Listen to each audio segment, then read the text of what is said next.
It hurts the throat. Not what I used to be. Ugh.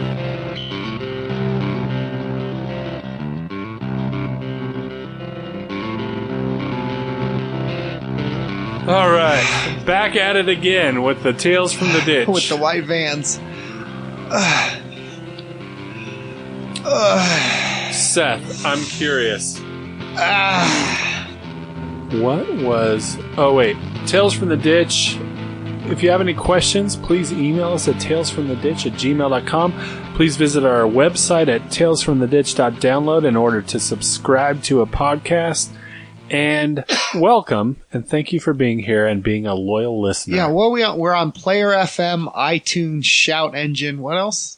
All the things. Tales from the Ditch, is it /download? No, it's just talesfromtheditch.download, and you can subscribe on all the things you're interested in subscribing on. Seth, I had a question for you. Oh, Lord. A curious situation happened. This maybe will get too serious too quick, but you, as a child, witnessed to me a lot. And I think eventually brought me to the point where I wanted to know who Jesus was and eventually asked Jesus to be my Lord and Savior and was saved from God's wrath and sin. And the whole time you weren't a Christian. Yeah, isn't that a trip? Right? Yeah. So what's the question? So the question is... It's about butts? Since you've been a legitimate Christian, have you had a crisis of faith or what you would consider a falling away from the church or from Christianity? Oh, geez. I realize now that when we had guests, it gave me time to pack my tobacco. Yeah, I can talk a little more. No, don't you steal from my time. This is my time to shine. So, geez, let me think how to put this. Well, while you're packing your pipe, let me say a couple things. While you were in the state that you said you were still not a Christian in, I remember you telling me one night you came over to my apartment. You and I lived in apartments that were 2 apartments separated from each other. I lived with my wife and Josh Rock, and you lived with yourself and maybe Robert and Steve. Lonnie, yeah, like 5 different over that course. Yeah, but we all lived in the same apartment complex, so we were all bros. You came over one night and you said, hey, I'm done with following God, and I'm investing in this criminal enterprise. And we're actually making a lot of money through doing these criminal things, and I want to know if you're interested. And I remember I complained to you that you were doing the things that frustrated me, not as a Christian or anything, but just as a general person in society. Like you were breaking into people's cars and stealing their stereos. Or not you personally, but maybe you personally. You were beating random people up and taking their shoes.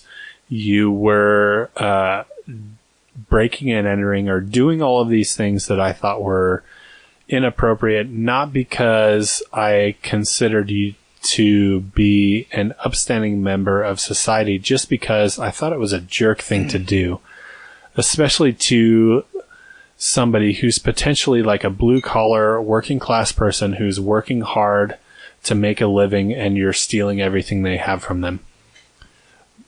And we got into an argument a little bit about it. And you said to me that night something that I thought was super interesting. You said, I want to put distance between myself and God, or where I considered God to be a part of my life, and I can't shake him. Yeah. Like, no matter as hard as I try, as terrible the things are that I do, I can't make God go away. he's always convicting me No. or speaking to me or asking me to come back. And that was crazy to me because you were doing terrible things that I would say, knowing your life at the time, I would say you are definitely not a Christian, or at least not living the Christian life, but still, you haven't distanced yourself enough away from God that he has not responded to you. Jeez, yeah. So in the deep end, yeah, so here's a weird thing. I was, from a young age, I was never an atheist. I always, even in like my rebellion, like believed in a God. I talked to him. I remember when I prayed in the forest in Tahoe, and I was like, there's a God. And I was How old were you at that time? 6. And just, yeah, so we lived in the neighborhood in Tahoe where J.C. Lee Dugard lived. If you know about her, she was kidnapped for 18 years. She lived on our street, but she went to school with my brother. Before she got kidnapped, we would ride our bikes, go in the forest. It wasn't even a big deal. Like, my parents would let me just walk in the forest and hang out there for hours. And I would just talk to God because I'd heard about him in church. So I was always, I don't know, I'm trying to remember the difference between a theist and a deist, but I believed in God. Yeah. I went to church and I thought it was a great story, but I never fully understood the whole thing of like it changing your life or grace. It was more, Jesus did this, so the goal is to try to get as holy as possible and as perfect as possible, as close to perfect. And I genuinely thought, they didn't necessarily say this, but it was like, you know, over time you'll get better and better and better where you just aren't sinning anymore. And just, I don't know, it was a lot of checklists. So when I was telling you stuff, it really was out of a love of, well, I've been told about hell and I know it's bad. I don't want Sean to go there. And I really thought it was true. But around 18 or 19, when things fell apart, and after Krista, my friend, died of cancer, that might have been a little older, but just different. It still contributed. Just different things. I went, all right, I'm done. And I tried to leave, and I felt like God was still pursuing me. I felt like, I remember even the night, and you know this, I said, I came back to, it was weird, because it felt like God was pursuing me, but he also still was like planning things in the midst of what I was doing that was evil, like orchestrating and here's a Calvinist, ordaining things to happen, because it was weird. Yeah. It was a sense he was still pursuing me, but also allowing me to do evil things. Because I remember I came to church. I hadn't been there in a while. I said, I want to recommit to God. I want to follow God. I'm going to pray tonight. And I thought if you said a prayer, it was good. Right after I recommitted and said that prayer, I went to a concert and I got jumped in to the crew I was in. You remember? Yeah, I do remember that. Right after I said, I want to recommit to God. I'm done with this. And I show up and they jumped me into a gang, essentially. I mean, yeah, we say, no, it's true. We say crew. Guess what? That's what gangs call themselves. Yeah. Yeah, but either way, you were jumped in. Legitimately, jumped. Like, yeah, like people were punching you and kicking you. I remember I was there. Yeah, you were filming. I was filming. Because you didn't know that was going to happen. I was supposed to do a mini MMA match as like a funny thing. All right, guys, hardcore shows were weird back then. I know it sounds weird. I had MMA gloves. We were going to have a match in the middle of the pit. Yeah, they jumped me. And then they gave me what was the symbol of our crew. And I hugged them. And I remember I went to Sean. I said, oh, don't worry. This doesn't change anything. And it's just showing they respect me and all this. But I remember in my heart, I was like, oh, I'm part of a family. They accepted me. I'm in. Right. And it was that moment where it was almost like the temptation. And I chose them in a heartbeat over God. I was like, oh, I'm part of this.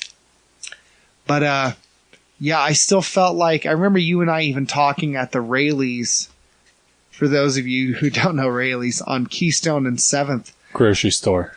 And I said I felt like a ghost. I was like, I feel like I can't move forward, but I can't move backwards either. Like, I can't fully commit myself to this life, but I can't move forward either and give it up. I just feel like, I don't know, like I'm stuck in the middle in this purgatory. I was like, but God won't leave me alone. I feel like he's still calling me. It was hard. I couldn't fully give up on him. Like, I didn't want to be a Christian. I hated what American Christianity had. but I couldn't fully like say I didn't believe in God because I really, a part of me was like, he's real. So that was the main thing. I don't think I was a Christian, but I really had this knowledge of no, God's real, but I fully hadn't given my allegiance to him as king and savior of like, okay, I'm going to obey you. It was, I think you're real and I'm terrified of you, but I don't know if I trust you or I'm going to be loyal to you. Does that make, yeah, absolutely. There's that poem, The Holy Hound of Heaven, I think. Yeah. All right. Perfect. Where it's just like this guy is running and he can't get away from this hound that's pursuing him. And it's such a weird illustration, but the hound is God. And it's like there's nothing he can do. Like the hound is always at his back, always pursuing him. Is that Chesterton? I think it's... I don't know. It's not some weird... Lewis, I don't think. No... But Lewis has talked about it in commentaries, but it's some Lewis got pursued too. He was trying to like, he said he was the most reluctant convert. Yeah. And he didn't want to. Lewis was another guy. It's like C.S. Thomas Lewis, for those something or other. I can't think of the name. I was trying to look it up. Wait, hold on. I found it. Francis Thompson is what I came up with. All right. It's the grace-filled poem that Chesterton Tolkien loved. Oh, yeah, Francis Thompson. So Chesterton and Tolkien quoted it, but it was by, Francis Thompson. But yeah, either way, so you described something like that I thought was really good, but after that, you kind of devolved to a point where you went to jail and had all these things happen. And I think it was a night you spent in Parr Boulevard at jail, that you would consider you got saved. Is that right? Yeah.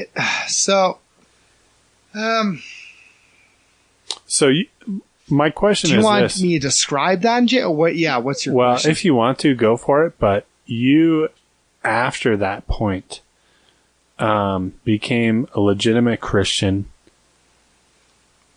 Since then, whenever that point was, were there times where you considered yourself apostate or apart from the church or falling away or backslidden or whatever the popular terms are? No. I had times I wrestled with it of like, gosh, like, what am I doing? Or, why did God even pick me? Or I sometimes struggle with, do I love him enough? So I once asked the main pastor who discipled me, I was like, I want to be as excited about God as I am about like these new movies or books. And I don't feel like I am.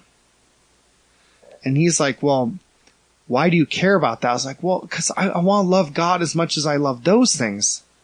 I was like, even more. I was like, well, if I'm not a Christian, he's like, if you're not a Christian, why do you care about that? So I struggled with insecurity. I struggled with if things were going to make it like, if things are going to turn out okay. I wrestled with a lot of things, but I never went back to that state of just blatantly living in open, unrepentant sin of like, I'm going to do whatever I want. I had times I struggled. I had times I was like, man, I'm depressed, or does God love me as much as they say? And I would even say this. I would even go, man, am I even really like, this was rarer, but if I said, I'd sometimes go like after years, I remember once I went, am I even like really a Christian? Do I even love you? But immediately my heart would be like, he's what you want. He saved you. He loves you. But I just had this, I still was weighing so much of it on performance. And it wasn't like this allegiance, like, oh, having a faith. It was really much like, I'd look at throughout the day and like add up everything and go, well, how much do I really love him? But the more I understood grace, it's not that I stopped caring about obedience, because we should care about that. It's not that I stopped caring about following his commands, but I started looking at like, he loves me and he saved me. And he does, as a king, call me things I need to pursue him. But he didn't call me to every day make a checklist and just mark them all down and weigh them and go, okay. Because even in allegiance to a king, it's not going to be perfect. But I should care about that's more than just saying, like, with my mouth, oh yeah, I believe is God. It's really like, do you see a change transform life? So, yeah, I never apostate. I had times I wrestled with stuff, but I never went back to that because that was such a dark time in my life. And just the second I understood grace, gosh, that took so long. I had never been told about grace. I remember the thief on the cross. That's one of the verses I love the most. I'm like, you have this broken, desperate guy and just, you know what? I deserve to be here. You don't, Jesus. Will you remember me? Jesus, I say to you that, you'll be with me in paradise, so you'll eat with me in paradise. Just to see the Messiah look at you even. So I love that because to me, it's not just the thief, it's the criminal on the cross. But yet, I never went back to that. So there was a temptation, times where I struggled, but no, that life was like, I had times where it was like unrepentant, blatant, like rebellion. But yeah. So you consider your blatant rebellion times before you were actually a Christian, before you had accepted Jesus as the Lord and Savior of your life, you would say? Maybe? Can you say that better? I think I might have mentally acknowledged there was a God, but after that, after jail, was when I truly submitted and repented. Because even then, I said sorry when I was younger because I felt guilty, bad, okay, I sinned, okay. It was after jail I fully was like, you died for me. You're the only one who will fulfill me. You're the only one who has the truth. This is real life. And my life is going to mean something. It wasn't just like, yeah, I acknowledge there's a Bible and there's a God.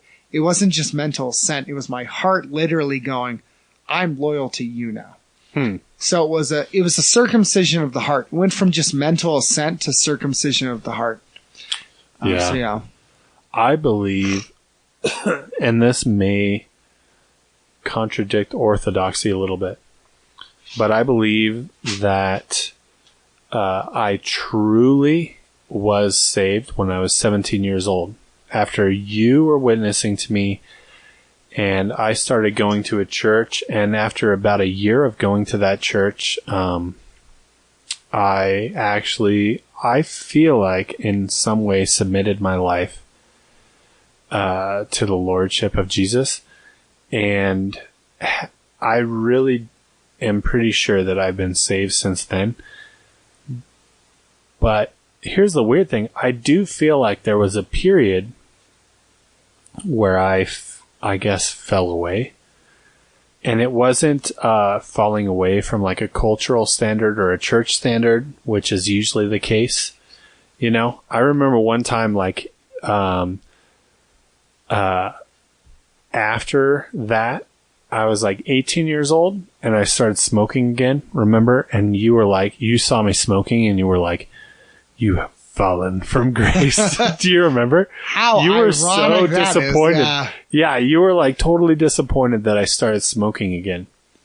Meanwhile, in your future, there was way worse activities than smoking. I may rob people, but you smoke. Yeah, it was crazy. Remember that, Sean.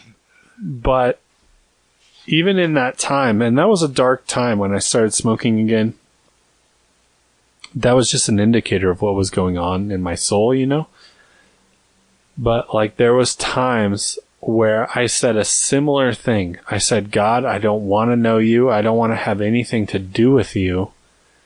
I don't want to be a Christian anymore. I don't want this life anymore. I just want to do my own thing and enjoy this temporal life and be rid of you and done with the conviction of the Holy Spirit and done with all this stuff. And he never left, unfortunately, for me. What I considered unfortunate at the time. I was oh, I'm convicted by all of these sins, even though I still commit them.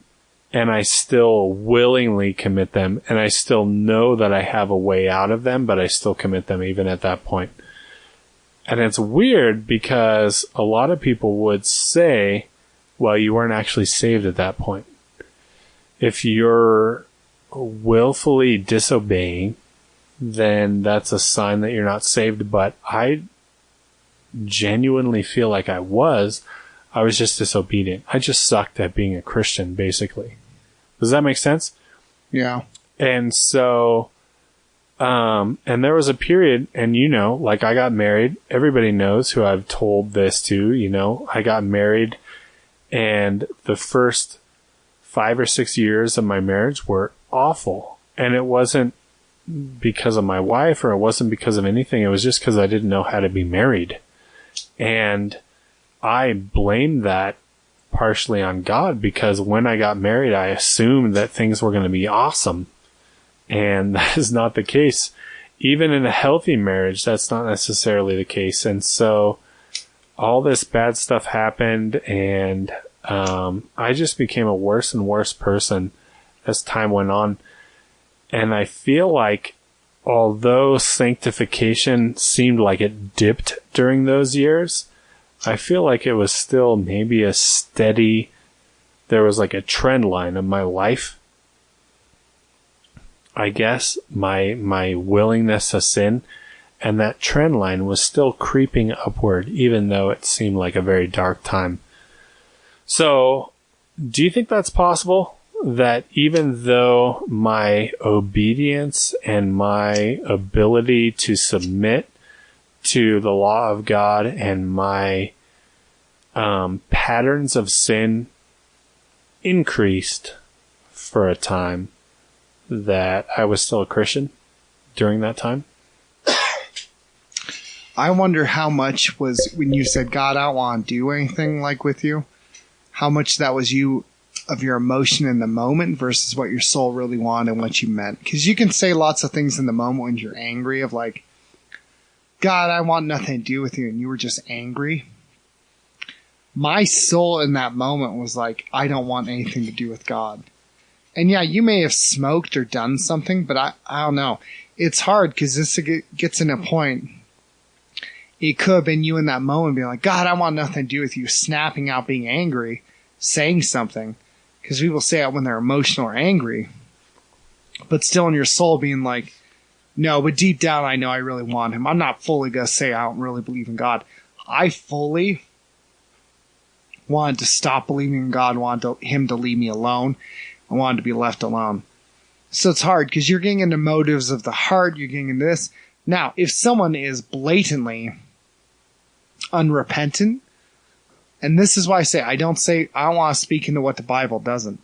I can say if someone blatantly is unrepentant, doesn't care, and to the end says, I don't care, and never accepts what Jesus has, that's not good news for them.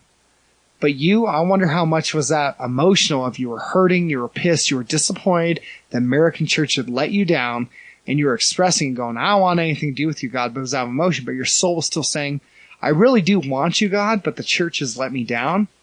Me, I want nothing. I was like, I don't care about the church, I don't care about you. I wanted to tear it down. I literally wanted to be like, no, I want to be done with you.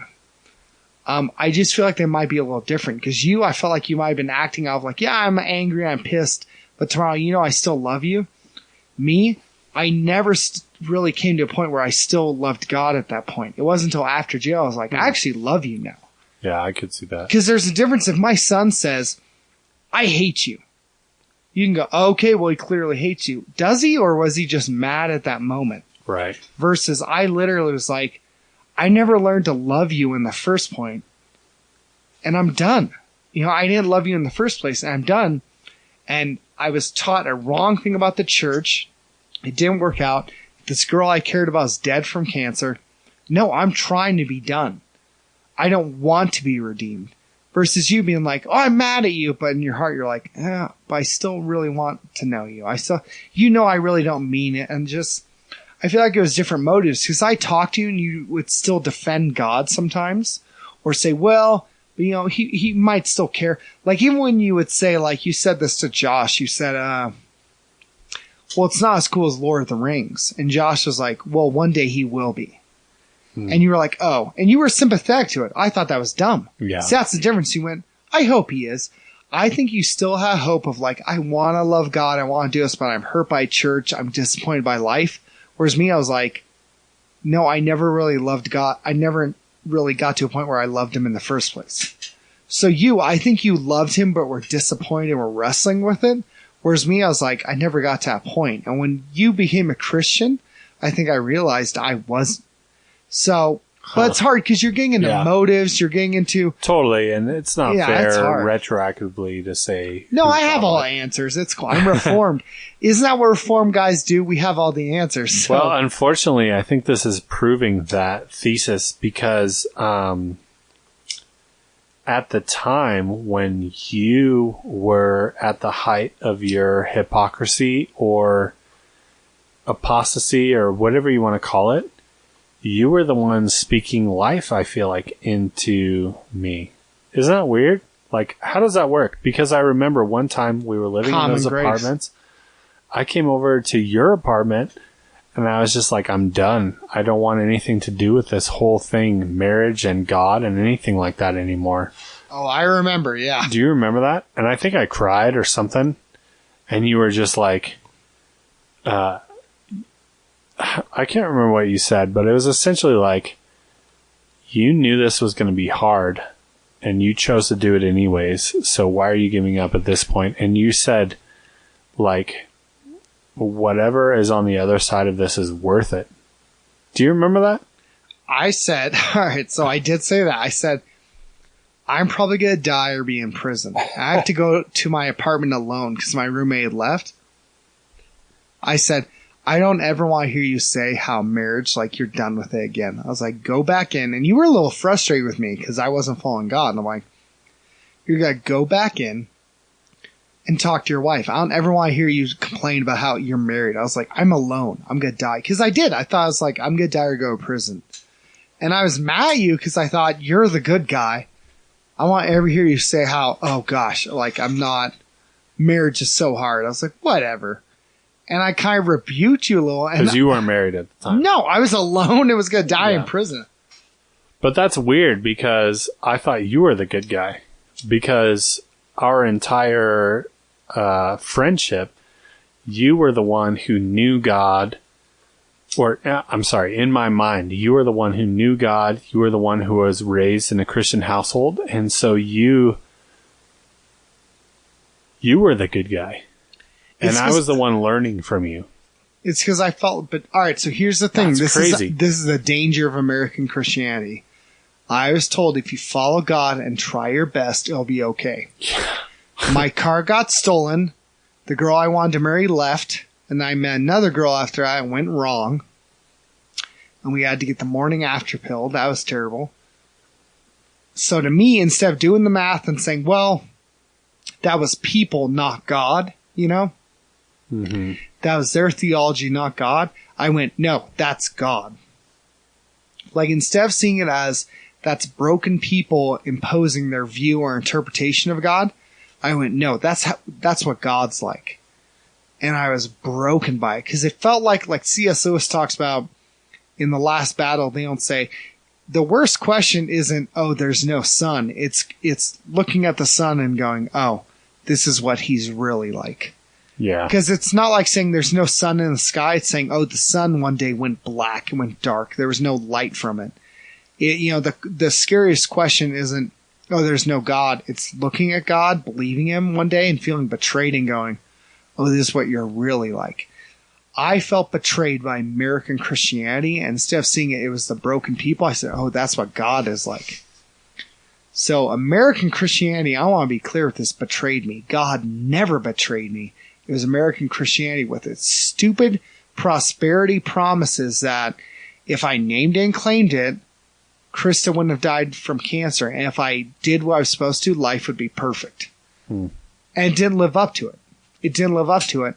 Whereas this scene of fighting and hurting people, I went, okay, they live up to their promises. You know, is that making sense? Absolutely. Yeah. And you always had this appreciation for defiance.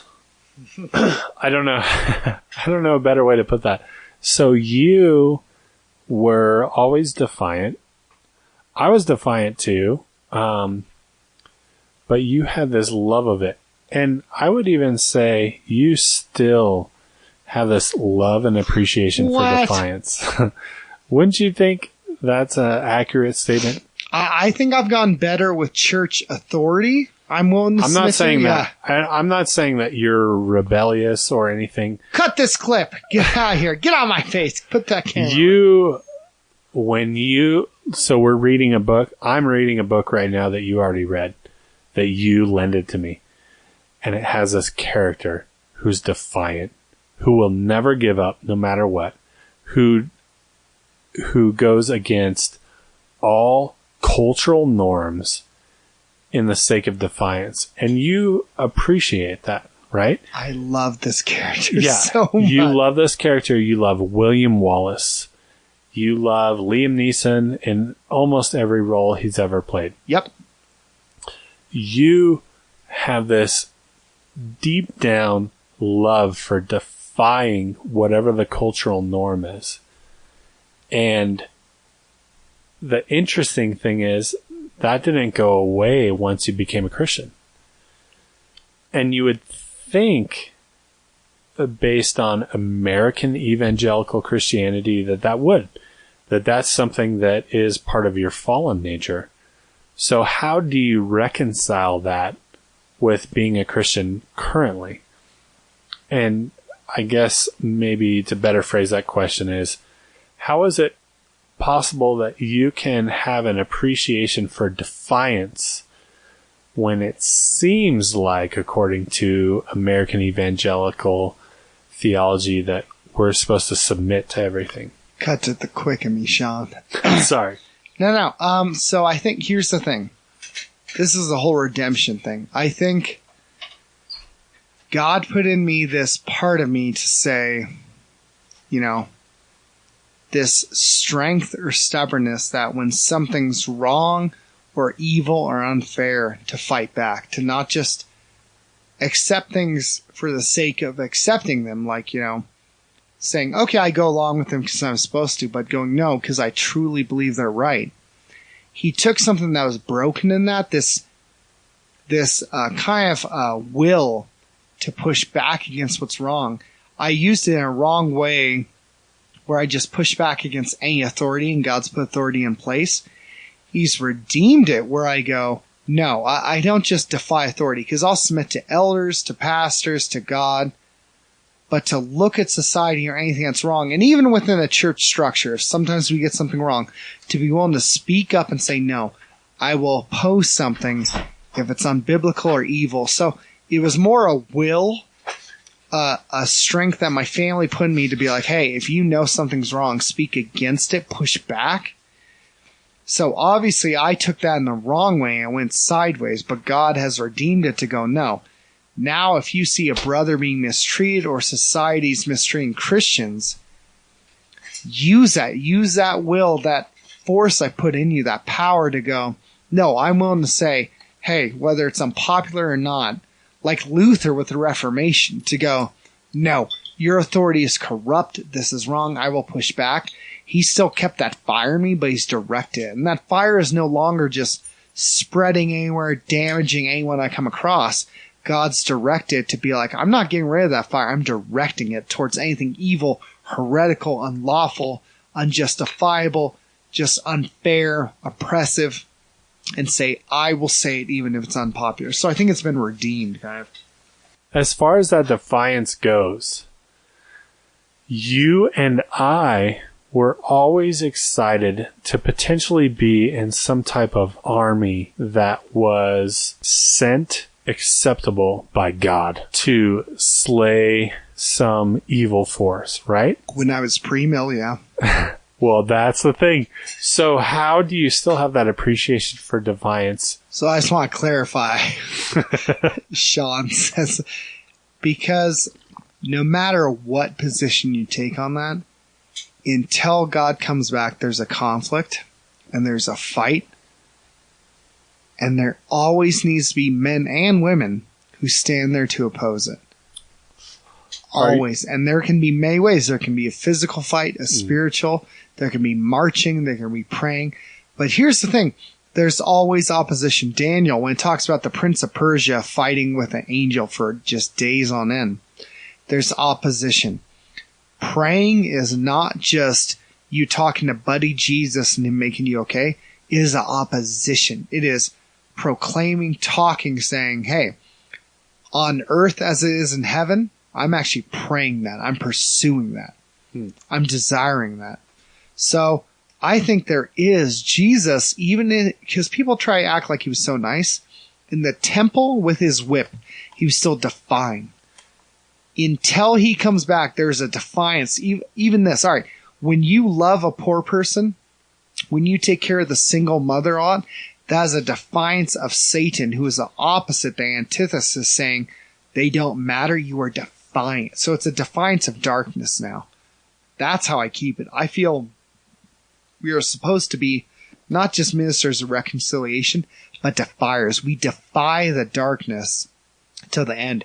We already know it's won, but till the end we're defying him, saying, okay, you've lost, till Jesus comes back and we go, we told you. Will you for a second, tell them about your experience in Bible college? Because I didn't go to that.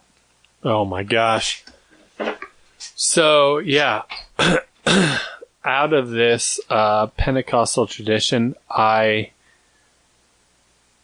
found a woman that I wanted to marry, and I married her, and I'm still glad that I did, but I decided that based on my misunderstood theology at the time, that I needed to be a good Christian. And so after we got married, the first thing we would do for our honeymoon was essentially go to Bible college. And by doing that, we were getting a good theological understanding of things, but also we were leaving and cleaving, which is a biblical command that I understood at the time. And the crazy thing is, that was the worst time of my life. Going to Bible school with my brand new wife literally almost undid my faith. It was such a terrible time, and it was such an awful time because the formula was not working. I thought that I did all of the right things in order to make God happy and in order to make him give me a happy and fulfilling and satisfying marriage. And none of those things came true. By going to Bible school, actually, I feel like I screwed up my marriage a little bit and I set us on the wrong path. And I'm not saying anything bad about the Bible school we went to or bad about the choice to go to Bible school. I'm just saying that for us personally, it was a terrible idea to go to Bible school, and we should have focused on things like how to communicate better, how to be more open, and how to confess with each other more, how to be deeper with each other about who we actually are, how to explain to each other what our motives or our desires are, compared to what Bible school told us was, here's how you have good theology. Yeah. And unfortunately, that screwed me up for a few years too. So here's the thing, though. It's, all right. This podcast started out as okay, we just want to do a podcast. It'll be funny. But I'm seeing more and more is, this is hard because I don't want to be too critical. I do love the church. It's God's bride. It says that. So I want to be careful about being too critical because we're so quick to deconstruct and say, look how stupid the church is. Well, you're a part of the church, so get over yourselves. We're not in persecution. I know we think that when Starbucks does something with Merry Christmas that we're persecuted. We're not. You're really not. And I'm not. And I've been told this from Middle Eastern missionaries. They're like, don't use me as a way to guilt people. I get that. But here's the thing. We're not persecuted. So we have this luxury to go other churches to debate, to say, well, that's stupid, and make these pretentious blogs, pretentious podcasts, all this stuff. And because of that, this is why podcasts like this exist. You have people who grew up in the American church and have arguments and don't get it and want to know what the gospel really is. They want to know, was Jesus this white blonde guy? They want to know, what does God really want of me? they get saved, but then aren't told what their salvation is for. They become a Christian, but don't know what you really mean by sanctification. They go to a church and sing the songs, but don't know what does this have to do with their depression and anxiety. They get married and they did all right things, but they don't want to know, they don't get told what to do when their wife has a miscarriage or when their friend is struggling with same-sex addiction, attraction. That there's all these things, and it's because we're in this it's this weird spot in American Christianity where this is why our podcast exists. In American Christianity, you can follow Jesus without having to suffer like him. You can follow Jesus without having to fully love him. You can follow Jesus without having to die for him. And that leaves all these areas where you're asking, what do we do? And the biggest idolatry I've seen in American Christianity is power.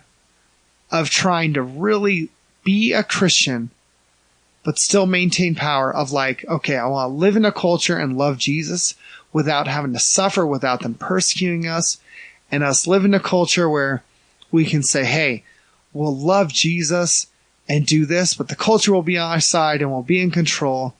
And really, it's like having your cake and wanting to eat it too. It really is like the New Testament, they're like, we're going to die. We're going to suffer. America, it's like, what if we can be a Christian without having to really suffer like one, live like one, love like one, and can just join aside and live our life where we go, we got into heaven, but we didn't have to be like Jesus, really. And people go, oh, that's not what we're doing. It really is.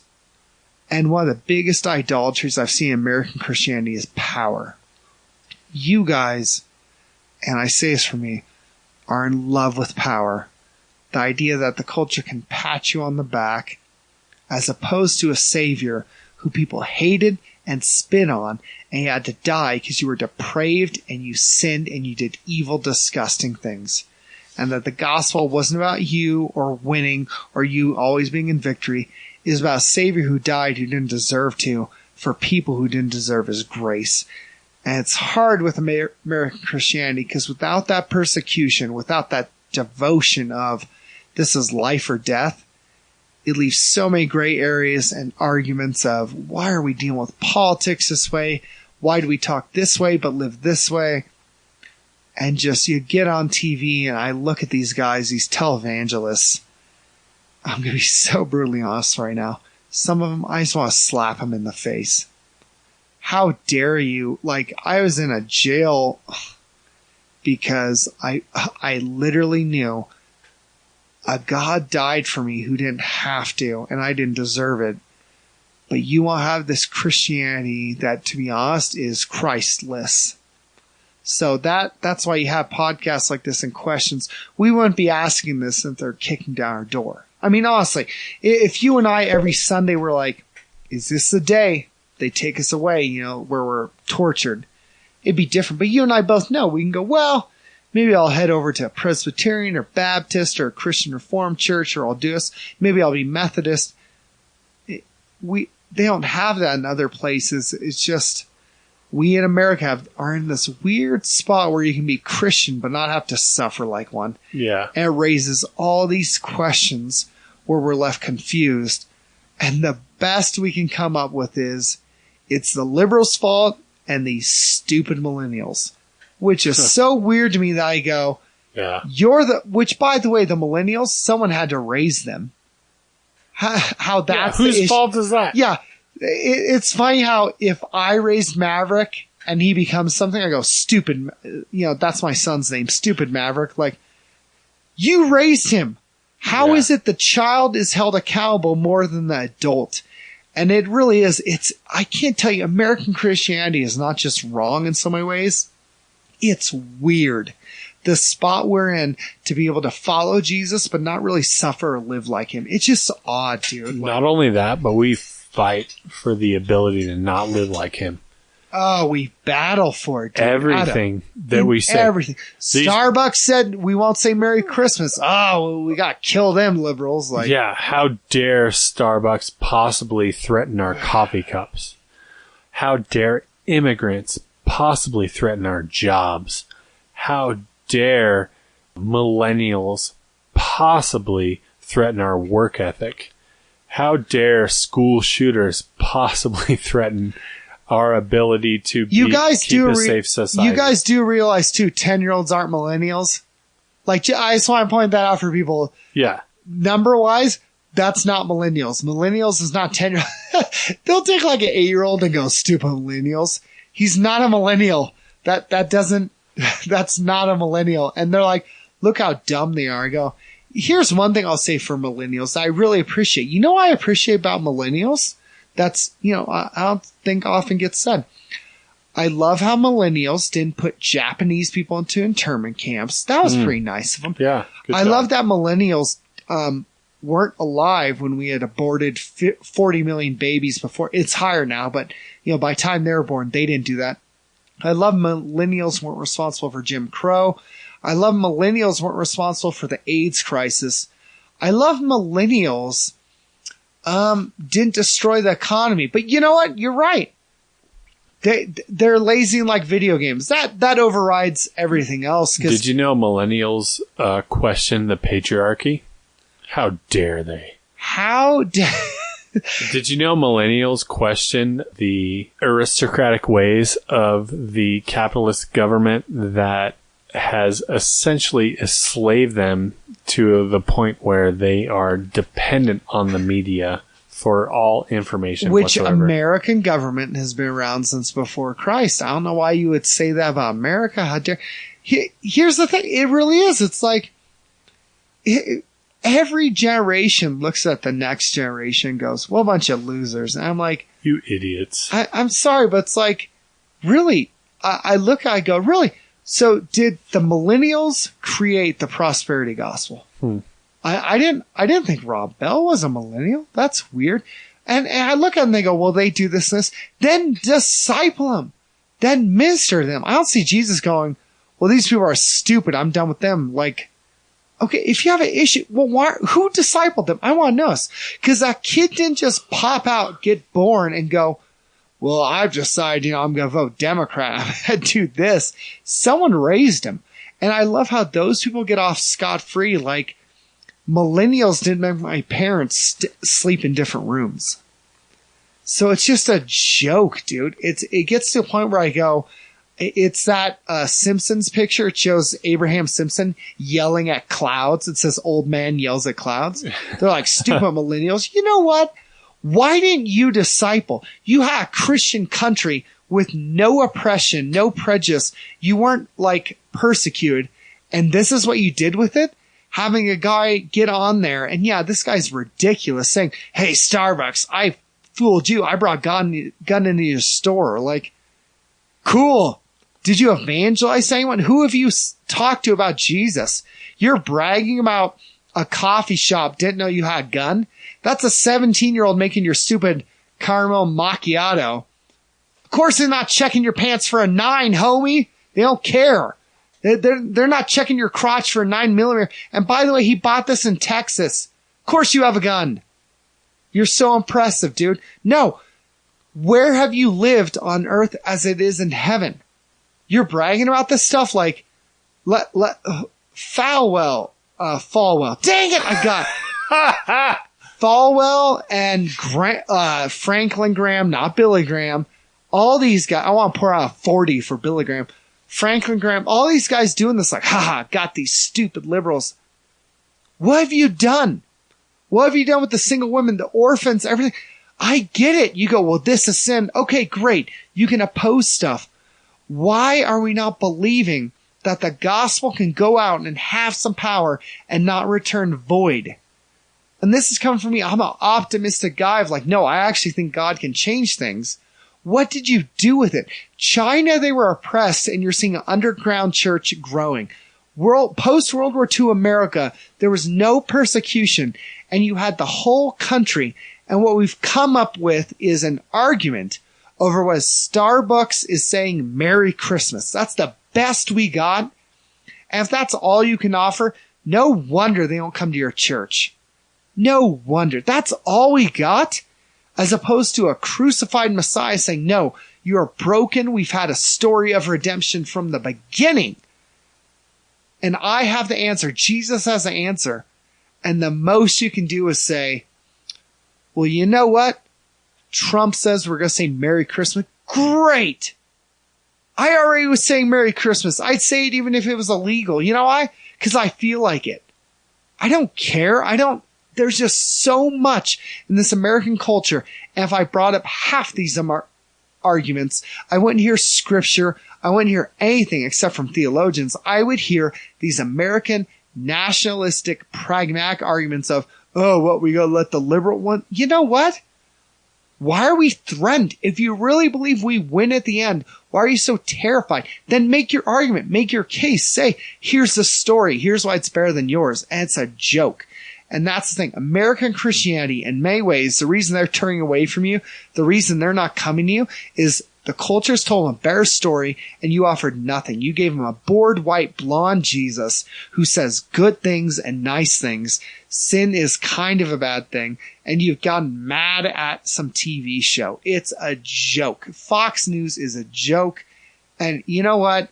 And that's not even, I'm talking from a media perspective. I'm talking about, why are you having reporters be your theological leaders? They're not theologians. They know nothing. It's ridiculous that we seriously tolerate this. No, I expect better from Christianity, that we come in and say, we have a story of redemption, and it's a better story, and he's compelling because he saved you. We were depraved, broken people, and he rescued you, and you didn't deserve it. Versus, well, we voted the right guy. Great. We voted a guy in. Cool. You were able to click a thing on a machine. I voted. Sean doesn't vote because he hates everything. He's a communist. That's not the point. Ryan Smith brought that up, but I'm not bringing that up. That's a great example. Did I get too angry there? No, that was good. You were egging me on, weren't you? You set me up to. from the beginning. It was a trap. It's a trap! Let me prepare myself. It's got to be quick. We went to a youth group on Audi Boulevard, and I met this guy. Sean's already taking good air, going, So this youth group, we were little punks, and that's fine. Yeah, we weren't going to the youth group for the content. We were going so we could see each other. And we would skateboard before it. So this dude, the youth leader he really cared. He really cared. And we thought it would be funny. During a youth Go get your shine box, Greg. Get your shine box. We thought it would be funny. I don't know. We turned off the power.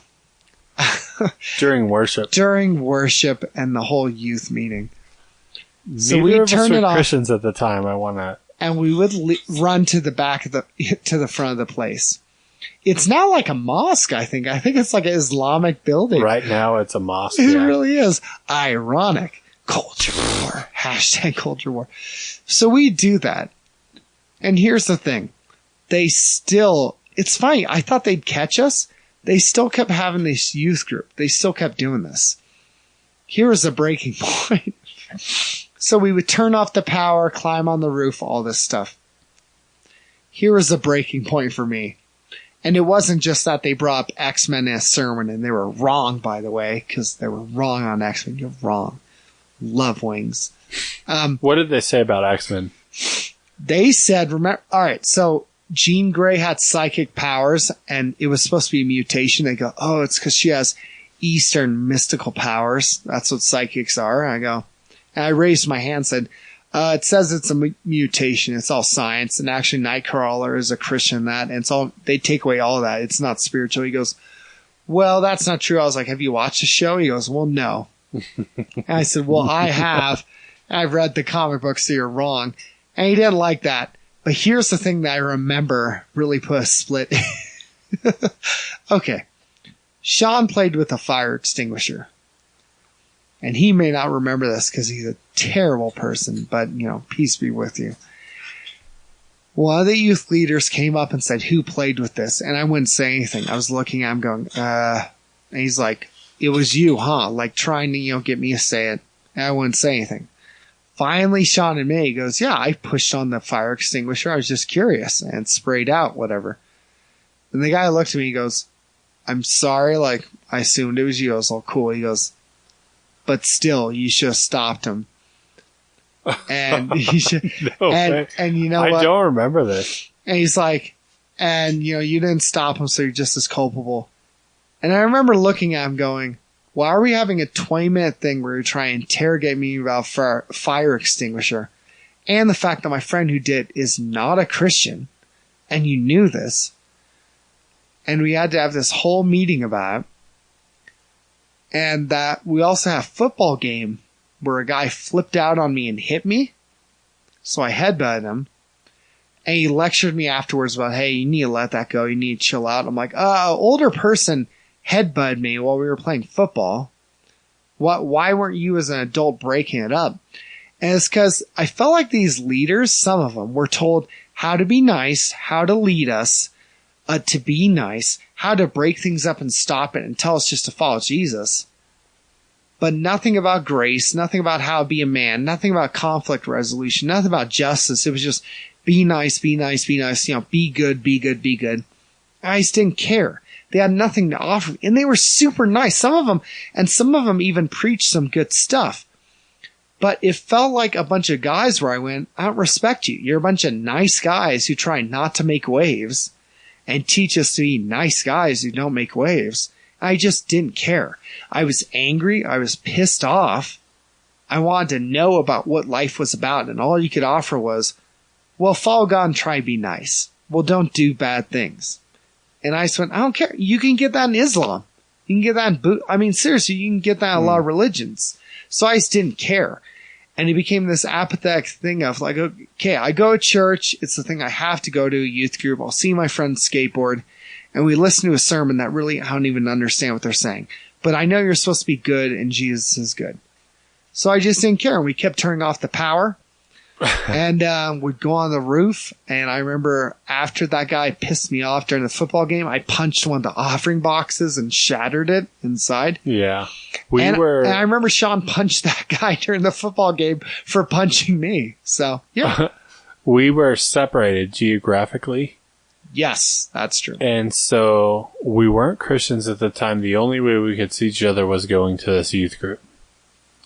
And so I kind of think that we told our parents that. I don't know why. I don't remember this fire extinguisher thing. All you did was push on. You pulled the clip and like pushed on to see if it worked. And it sprayed out a little bit.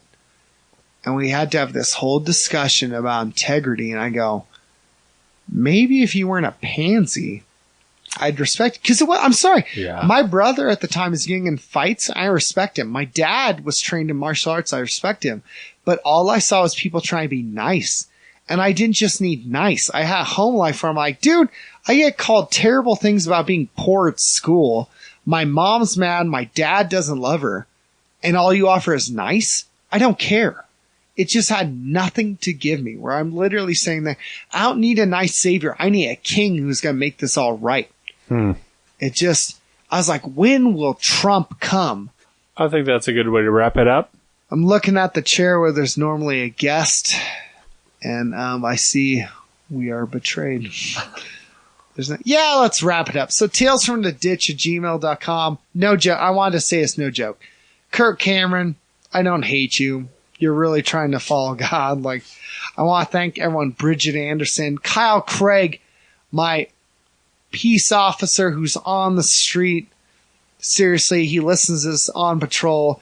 He is an awesome guy, cop. He's sitting there like putting his life on the line. Carson Sparks Elko, even Africa. We got listeners supporting us for podcasts that we don't really understand why you like. What do you want to say, Sean? That's it. Thank you for listening. Tupac was better. Go ahead, Sean. Biggie reigns supreme, and that'll do it. Donations, if you really want us to go big time, or Sean and I can quit our part-time, well, they're full-time jobs. And that's Tales from the Ditch. Keep it crip. Word up. Ah! Zip it up, zip it out.